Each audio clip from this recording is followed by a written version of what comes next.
Hi, my name is Florian Mayneris and I'm an economics professor here at UQAM.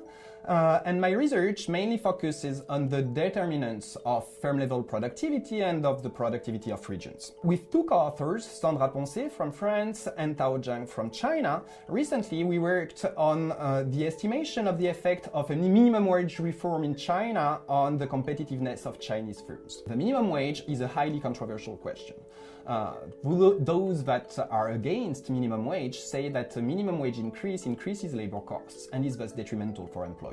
On the opposite, those in favor of minimum wages say that higher minimum wages is a way to rebalance the bargaining power between employers and employees and is also a way to fight poverty and inequality. So in the context of China, we observe the implementation of minimum wage labor laws at the beginning of the 1990s, but at that time minimum wages were too low and enforcement was not stringent, so that minimum wages were not binding. It's in 2004 that the Chinese government decides to implement a reform where minimum wages increase a lot and penalties for firms that do not respect the minimum wage also increase. And after 2004, we also observe a reduction in the share of firms that do not respect the minimum wage by something like 5 to 6 percentage points. So how do firms react in China to this reform? First, certainly average wages increase in Chinese firms. Second, in reality, job losses are very modest.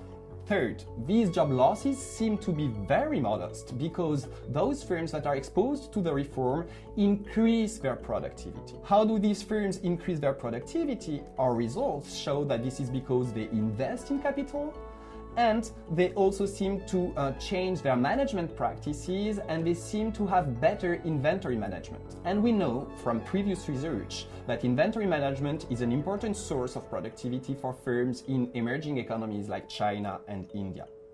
Last thing, some firms do not survive to the minimum wage reform. They are forced to exit the market, but they are the least productive ones. So we do believe that in the end, what our results show is that in the context of an emerging economy like China, you can increase minimum wage and so increase wages for workers without necessarily hurting the competitiveness of the firms in these countries.